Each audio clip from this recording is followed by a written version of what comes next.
Ah, Dr. Cullen, I presume. Indeed. It's a nice waiting Indeed. room you've got there.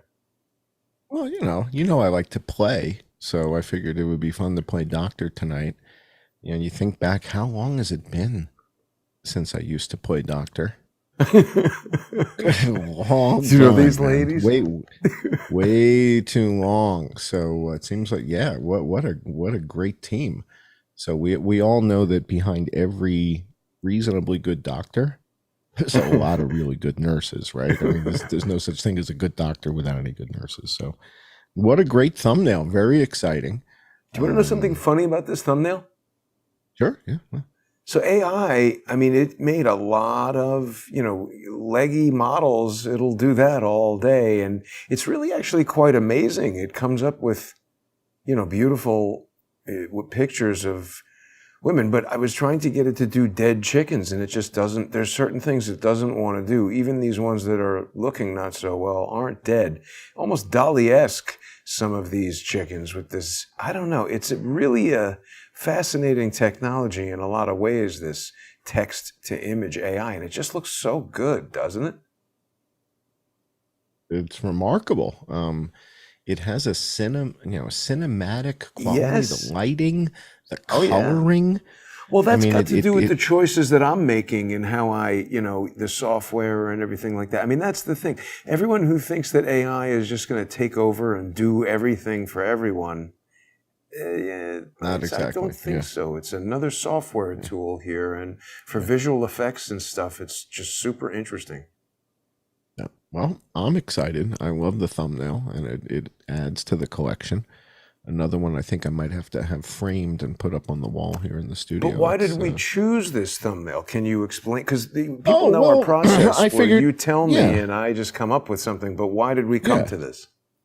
Yeah, so I just figured it would be fun for me to play doctor, since all the doctors are pretending to be data analysts, right? So they all seem to put their stethoscopes down, and they're looking and going, influenza disappeared, and da, da, da, da, da, da. And I figure, well, if they can pretend to be a data analyst, I can pretend to be a doctor, right? Now, I'm not actually going to prescribe anything. I'm not actually going to perform any surgery. But like when I was 6 years old, I think we're going to have a lot of fun. So, And you're let's not a show doctor, and nothing we're going to talk No. about is medical advice. No. It's a joke. This is a parody. We're playing Obviously, yeah. playing on doctor, TV. right? So, right. And just like, you think about who are some of the wealthiest people in America. Some of the wealthiest people in America are the actors, the people who pretend. So if you pretend to be a doctor really well, you get rich, like George Clooney. George Clooney used to That's be on a true. TV show. He pretended to be a doctor very, very well. Now he has a house in Lake Como that's up for sale, right? So anybody who's really good at pretending, and in particular, if you pretend to be a doctor, like there's a guy with House, right? That show House, he pretends to be a doctor. He's not a real doctor, but he pretends to be one, and he got very rich. George Clooney got very rich, right? Pretends to be a doctor. What on a was TV this show. show So, again? ER? St. Elsewhere, or St. ER. Elsewhere, or ER, something like that. Yeah. Both. He was in both. He was in St. He's Elsewhere. pretty and young ER, in I this think. picture, right? Very handsome guy. Yeah. Very He handsome. turned out to guy. be a dick, though. So many of these actors, like Luke Skywalker on Twitter, oh my God, what a schmuck. Have you been following Mark Hamill? He says the dumbest stuff. No, it's kind of weird how old he looks to me. Is he like 87 years old, Mark Hamill? No. I mean, He's 70 probably something. Might be 70. He's in the 70s. Yeah. He also hasn't aged well. Well, because, he, after maybe Empire Strikes Back, I think, had a huge motorcycle accident that smashed up his face, and they were worried that he wasn't going to be able to be in the last movie. His face looks kind of different in Oh, I didn't realize that. I thought that happened to Return of the Nick Jedi. Nolte, and Gary Busey bounced his head off a sidewalk. Yeah, and you could tell too. Let's take a look at the deck. We've got a lot of great material. We got some videos, one or two that we might actually be able to play for our YouTube audience because it's Before we do, though, I want to make sure Yeah. people know about I_am_John Cullen on Twitter. You're up to 27,000, man. You're really growing a lot on Twitter. It's kind of, I don't know, a lot of people who've been noticing on Twitter, though, the past few days, that they're kind of back to censoring. I think, I don't know, maybe Elon Musk is distracted with this court case that's trying to take away $56 billion from him. And Twitter is back under the control of Twidiots. But people should definitely follow you there. And as for me, they're also trying to stifle me. But I mean, still, this account growing to almost 5,000, better than what they used to allow, JG_CSTT. And of course, everybody's going to tune in after this to subscribestar.com/IamJohnCullen, patreon.com/IamJohnCullen, odyssey.com/@crowdsourcethetruth, crowdsourcethetruth.substack.com, and subscribestar and patreon/crowdsourcethetruth. And to the deck, Herr Doctor. Let's take a look. So again, I'm not a real doctor, but imagine, I'm going to pretend I was one, or pretend to be one for just a little while, and like see, Dr. Octopus. what Is he a doctor? Indeed. Indeed. So there's just like some strange things that happen, and I'm going to be focusing on a different pathogen in tonight's show. So in the thumbnail, we're looking at a bunch of chickens and stuff. This has nothing to do with COVID. Zero. We are not talking about COVID. COVID and the chickens are two completely different stories, right? The COVID is a story of a bat, pangolin, and a raccoon dog that had an orgy at the snake's house, right? And so that's the COVID story. It's a completely different story. This is a chicken story. Tent-making bats? Yes, indeed. So the story that we've been telling, and the story really took quite a hard, sharp turn early in December when we started looking at these dates. Then January 11th, 2020, when we found out that there was one guy dead. January 13th, January 15th, when we find out there's a second guy dead. So as we started to look into all that data, and we started to look into the Moderna contract that was signed on the 13th of January, it seemed that was getting a lot of people's attention. Bob Malone chimed in. JJ Cooey, who we hadn't heard from for a year, chimed in. All of a sudden, Charles Rixey wanted to debate me, and it was like, whoa, where are all these guys coming out of the woodwork all of a sudden? Nobody wanted to say beans to me for a year or two. And just recently, Brett Weinstein posted something. Now, Brett was just on Tucker again. Wasn't that a really interesting interview about the Chinese invasion? That's what I wanted to talk to you about, how he said that the Chinese invasion was being hidden by the South American migration.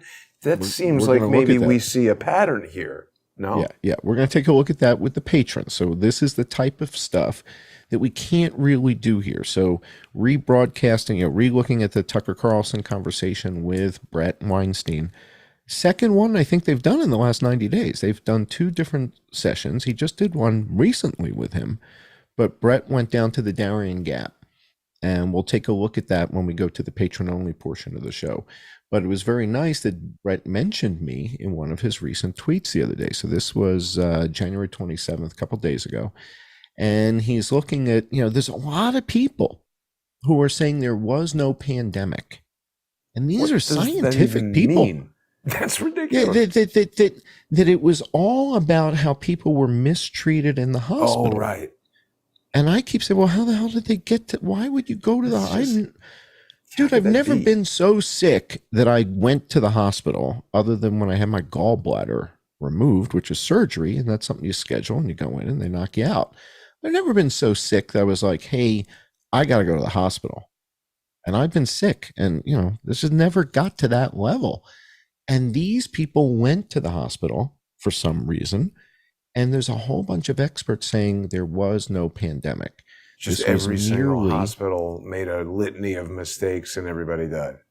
Doesn't make a lot of sense. Everybody was mistreated, and they were given the wrong medicine, and they gave them remdesivir, they gave them midazolam or whatever, and they died. And I'm like, well, what the hell brought them to the hospital in the first place? They were just curious. They wanted to check the food out. I mean, why Yeah. were people checking in through the ER and Had to getting be pretty registered at the sick, hospital? right? Right. So that doesn't really account for it. And it doesn't account for other things. So Now, again, wait a minute. debunking. Is this Different guy.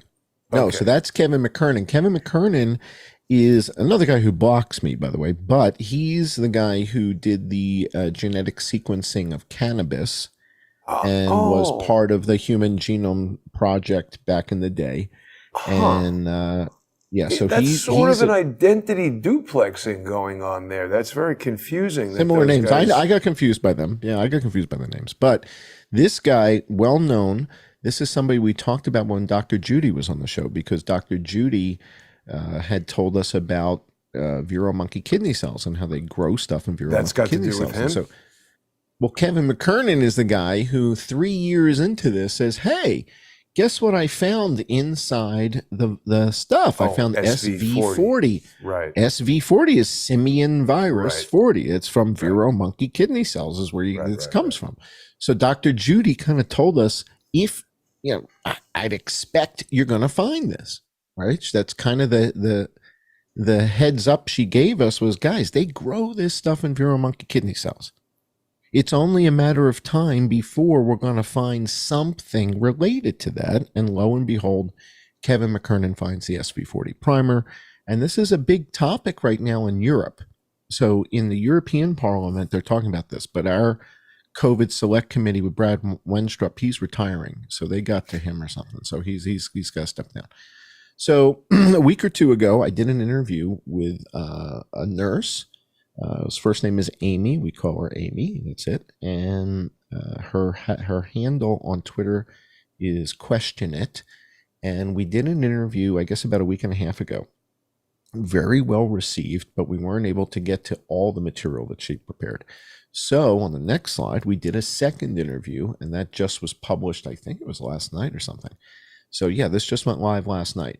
So we had a second conversation, a deeper conversation, where we really get into the timeline and the time frame of this other pandemic. This is, again, nothing to do with SARS-CoV-2, nothing to do with COVID, completely unrelated.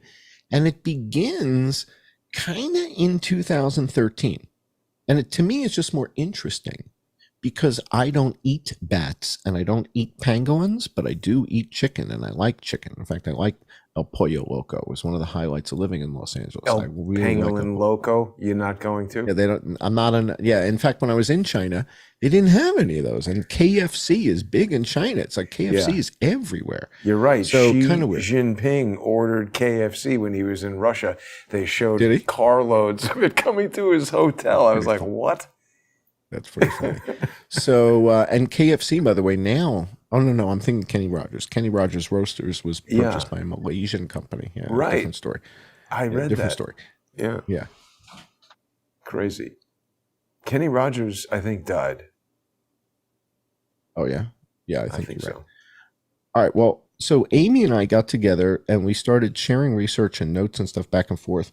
And it turns out that a lot of what kind of tripped the trigger for this was a compilation video that somebody put together of Donald Trump talking about the 1917 Spanish flu over and over again. And it was just kind of weird because you and I had been talking for 3.5 years about the 1918 Spanish flu and H1N1. And quite frankly, I was kind of the only one talking about 1918 H1N1. It wasn't like there were a whole bunch of other independent journalists talking about 1918 H1N1, right? You didn't hear it from Whitney Webb.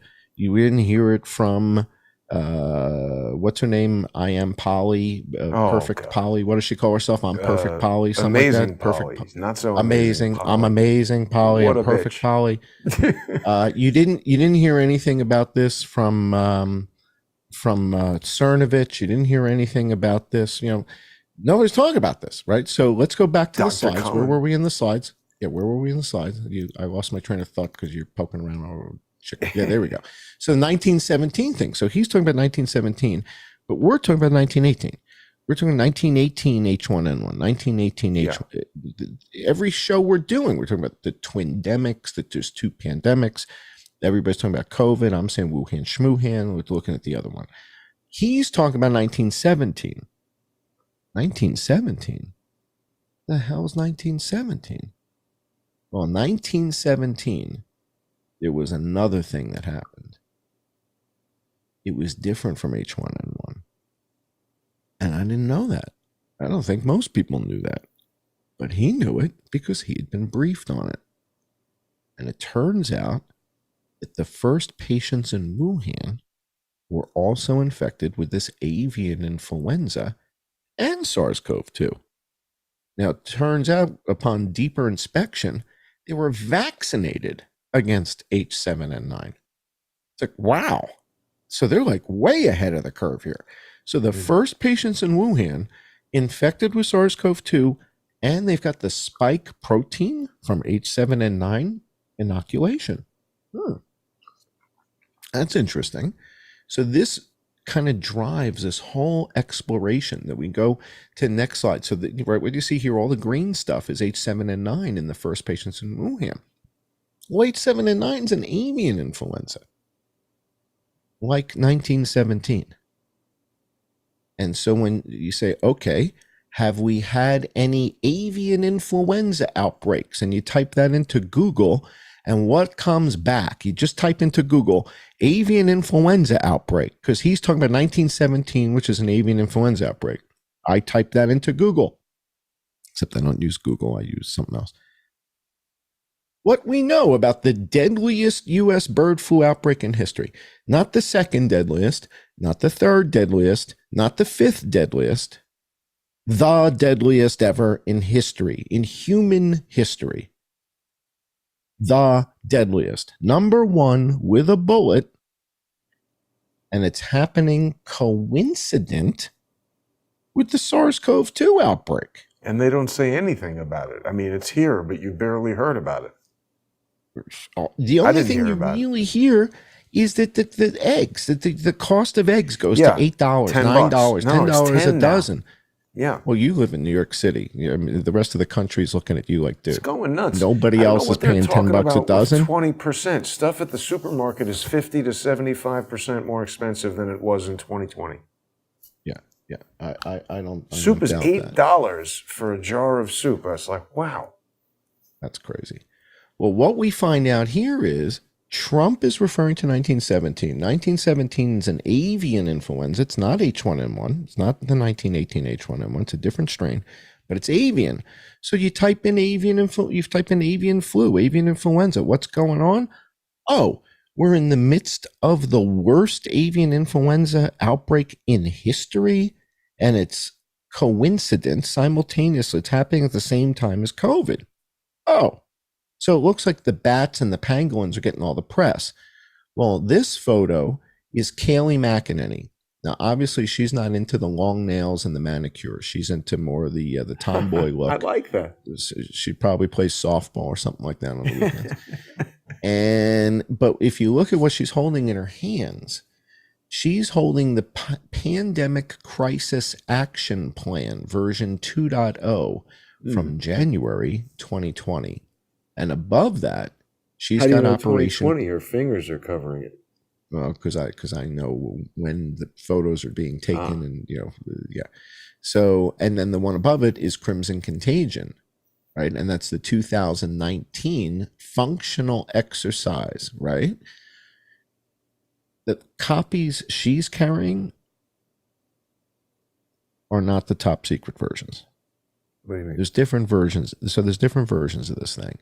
The version she's carrying, I don't even know if she's read into the program. I don't know if I don't know if Kayleigh knows.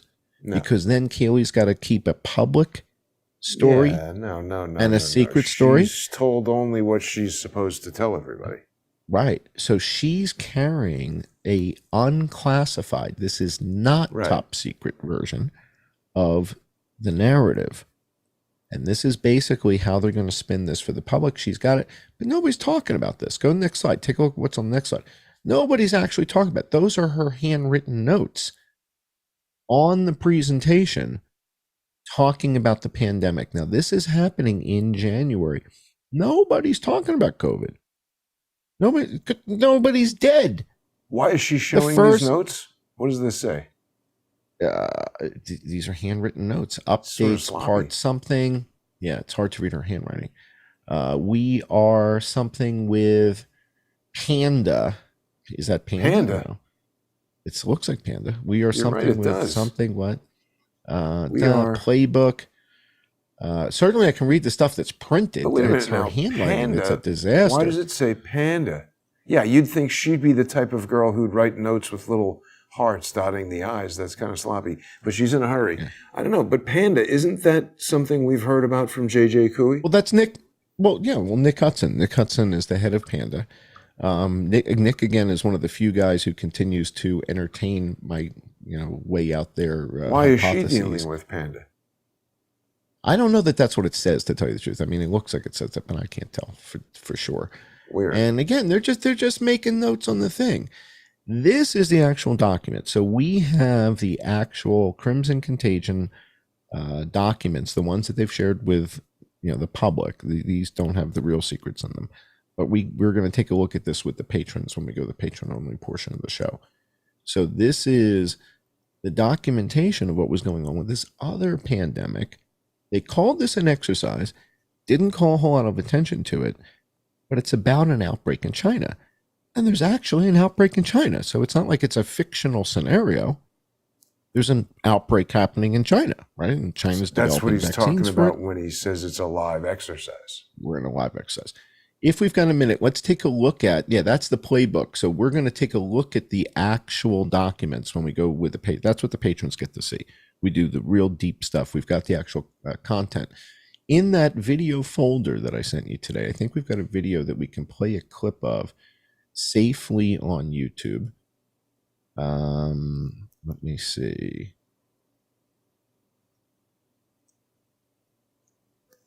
All right. How many minutes do we have left? 3. I'm sorry, how many? 3. 3 minutes. All right, so why don't we wrap up? We'll play this video for this audience. This is a video no. The compilation, Do We Have a Chicken Problem? And this is a compilation that I put together. So this is my video compilation, my art. And it's called Do We Have a Chicken Problem? Let's watch this together, because this avian influenza appears to have taken a toll on 54 million birds in the United States, culling them in Australia, South Africa. We're going to look at Japan. We're going to look at Brazil with our patrons. But let's take a look at what, besides the virus, these poor chickens have been dealing with a lot. Let's take a look. Jeff, hide the dog.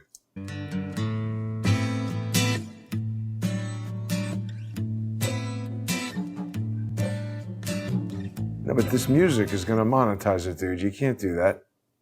No, it doesn't do that anymore. I told you that. A huge fire of a massive fire at an egg farm. Tonight, a large fire damaged a plant southeast of Moses Lake. Fast-moving flames tear through a barn in Bowling Green. Take a look at all of that smoke pouring out of there. Battling 3 barn fires right now, big fires. Each building, we're told, has tens of thousands of chickens. There are 3 chicken coops on fire. There is a massive barn fire burning in Hickman's egg farm in Tonopah. Nearly 300,000 chickens were trapped inside of this 3-story steel building on the outskirts of Ceres as flames and smoke took over. Massive flames burned down a barn with tens of thousands of chickens inside in I bet you it smelled pretty good. A poultry farm fire in Lebanon County that has caused $12 million in damage. 2 chicken houses caught on fire in the Ruston community in Jones County last night. Flames tore through a barn at a poultry farm early this morning. Fire has destroyed a chicken house, killing thousands of chickens. This massive fire, it happened late last night in Howard Lake, straight west of the cities on Highway 12. News out of Pasco County. Crews battling a huge fire at a chicken farm. It's all happening on Cow Main Foods along Simpson Farm Lane in Dade City.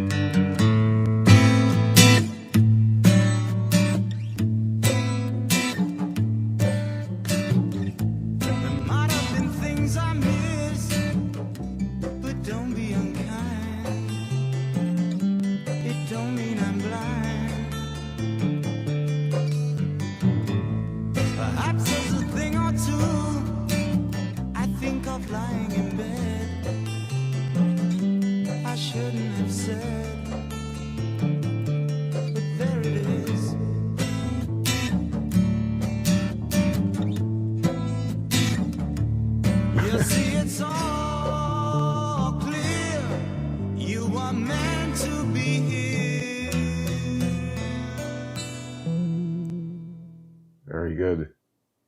All right. Well, we'll be back. Schmoohan.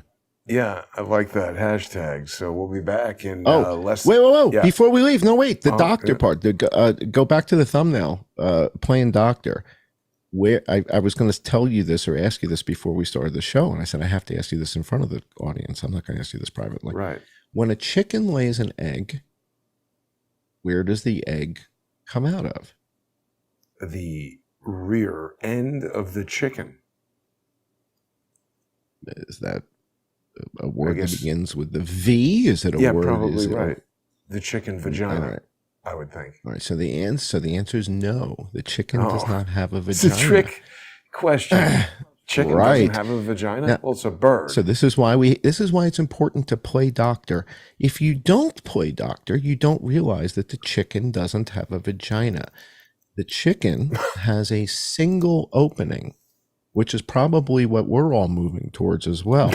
So the chicken has a single opening called the cloaca, and the cloaca is where the egg comes out of, as well as the feces. And it's one of the reasons why it's one of the reasons why they tell you that there's bacteria on the exterior of your eggs. Is because the egg comes out of the cloaca, which is also serving as the anus and the vagina. Disgusting. For the chicken. So now you've learned that a chicken has a single hole called the cloaca. It does not have a vagina. It does not have an anus. It has a cloaca.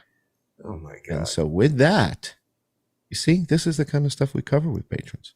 And this is why we play doctor. At like a Brazilian restaurant, have the chicken hearts? They have some weird parts of chickens that you could get. There's a lot of cultures that are into the chicken organs, the hearts, the livers, stuff like that. Yeah, very I'm not an organ tough. meat guy. Yeah. I'm not an organ meat guy. We'll be back. People are saying high school biology. Says smarter than my high school. I don't think. No bonus hole. We didn't have any chickens at Bronx High School of Science. I can tell you that. No chickens at Bronx Science. On subscribestar.com/IamJohnCullen, patreon.com/IamJohnCullen, odyssey.com/@crowdsourcethetruth, crowdsourcethetruth.substack.com, and subscribestar.com and patreon.com/crowdsourcethetruth. This chicken hole conversation got me a little bit thrown off. We'll be back in just a few minutes. Thanks for tuning in, everybody. Talk about the whole chicken, man. It's